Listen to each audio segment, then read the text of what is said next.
All right, this is D 25705-892-D, Goodwin versus Goodwin. Your appearances, please, Mr. Naimi. Good morning, Your Honor. Jason Naimi, bar number 9441, on behalf of Aaron Goodwin, who's present with me here this morning. Mr. Toti. Your Honor, Frank Toti, bar 5804. My client is not present. I would ask that her appearance be waived. All right, that's fine. This is time set for our case management conference. As you know, I did receive a media request from our Nevada judges. I gave you time. I distributed that to the parties so that if there was any objection, you could file something. Didn't see anything filed, so I signed the order. I don't see them present today. Haven't seen them present in the courtroom at all. So, oh well. This is the time set for the case management conference. I did see the case management brief that was filed by the plaintiff. Mr. Toti, I'm assuming today do you want me to set a trial? Do you want me to set this for another CMC? I'm happy to do that.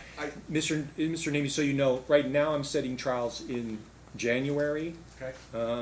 So, you know, it's not like you have to get on my calendar 6 months in advance. I don't have a problem setting you for trial.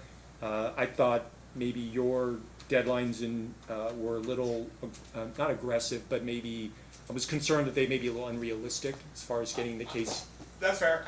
processed in that amount of time. I was kind of looking at March as maybe a trial date, sometime in March. If you're saying you can, I guess the reason I go aggressive is not knowing what your calendar looks like. So Yeah. it's like, Yeah. hedge your bet a little bit, right? Yeah. Candidly, it's a short-term marriage. So there's probably not much discovery that needs to be had. Disclosures have just been made. We've not done discovery. And I think in Mr. Toti's defense, I don't know what kind of access he has to his client's financials in order to make those disclosures, so I assume that's why he hasn't done, you know, his brief or whatever, and I excuse that. I don't wanna like fault him for it. Really, I need to know from him how long he needs for discovery, so that, honestly, at the end of the day, it's an asset and debt distribution. My client has some personal injury claims for what had occurred in this marriage. And so if you're telling me we could set a status check later this year and have a trial by March or April, I'm fine with that. You know, I would hope that Mr. Toti would agree that once we get discovery together, we can either sit down and try and resolve it ourselves or go to private mediation or some sort of that. I don't know how that would work with his client being incarcerated at the moment, but we'll figure those logistics out on our own. Right. I saw some reference. I mean, I don't normally set expert witness deadlines because the majority of cases before me don't require that. And what I typically tell the parties is if you're anticipating experts, then you should get together and stipulate to some plan as far as a deadline for all of that between the parties, and the court would sign off on that. Do you anticipate any experts in this case? It is possible, but not at this moment. Okay. So the only reason I asked that is because obviously if there are, then we can't wait too long to get that part of the case. It's on my moving. radar. Okay. Candidly, my client is treating right now for some things. Whether we would need an expert to testify that, or whether the counselors could testify if we get to that on the personal injury stuff, remains to be determined.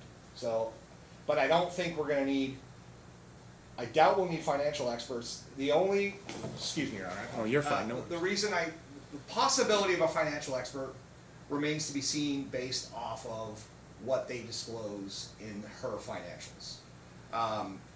Candidly, she had been absconding funds from the community accounts, moving them into her own for purposes that are public at this point. We want to see if all of it can be traced. But assuming it's all traced on our own, then no need for our own expert. Otherwise, we may have to do that as well. But those are the only two experts I anticipate. Okay. If at all. All right. So, Mr. Toti, I think what we're kind of discussing is whether I just want to set this for a trial in March sometime, or whether we want to do a continued CMC maybe in 60 days to give you a little more time to meet or talk with your client, get an FDF on file, get some disclosures, and see kind of where she's at least from a settlement standpoint preliminarily. May I address him directly? Okay. Frank, whatever you decide there, I'm good with what you prefer. Understood. And Judge, what I would say is this. My client, I have obviously limited access to my client. Her mother is her power of attorney. We were able to get the answer filed. Mr. Naimi had asked me that I get it filed by a certain date. I believe an amended answer will soon be filed. I have no problem if you want to set it for a March trial date. That should be fine. I know that Mr. Naimi filed some 16.2s, at least the list. I have not seen the documents themselves. Once I review that, that'll give us a better understanding of where we are. I received the FDF yesterday. I know my client's mother is working on her FDF now. So I would, again, Judge, the only pressing issue, Judge, is I know my client's mother has asked plaintiff to have some personal items returned or things of that nature, and that has not been accomplished. So we are hoping for a directive from the court to allow my client's mother to retrieve her daughter's personal belongings. That would go a long way towards getting some cooperation in the case and hopefully ultimately resolving it. I don't think my client is desiring to go to trial, but she just doesn't know what she doesn't know. She has not really had a good idea of what the finances are of the parties. Now that the 16.2s are coming, that should be able to resolve it, hopefully. I don't think the court needs to make a directive there, Frank. I've tried to let you know her personal belongings are in a storage unit. We just have to organize a time for her family to go access that. There are certain things on the list that she's requested that cannot be turned over because they're not in my client's possession. They're in the custody of the detectives on the case, specifically her electronic devices, as a result of how she was communicating with the prison inmate when all that occurred.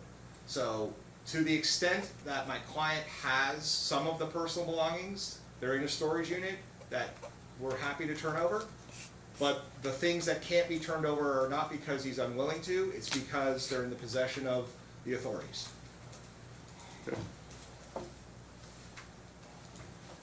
And Your Honor, I obviously am fine with Mr. Naimi's representations, and I take him at his word, of course.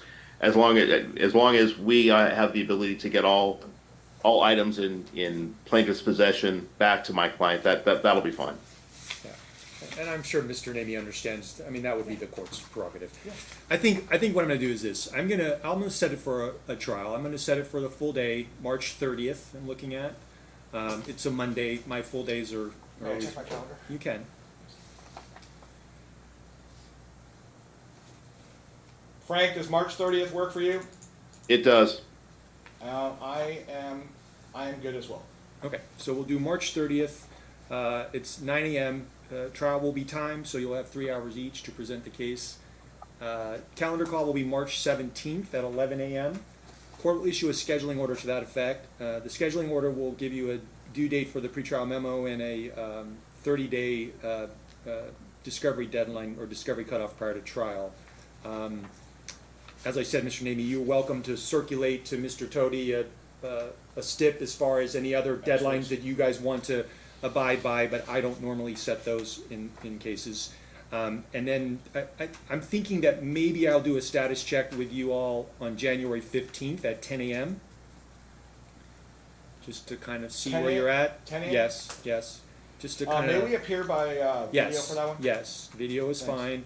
And that way I see if I need to light a fire here under anybody, or if we're still moving in the right direction.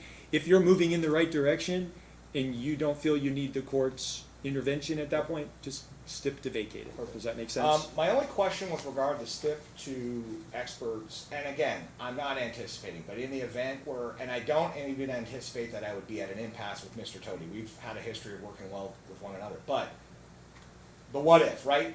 In the event we cannot reach an agreement as to deadlines, how do you want us to approach that with you?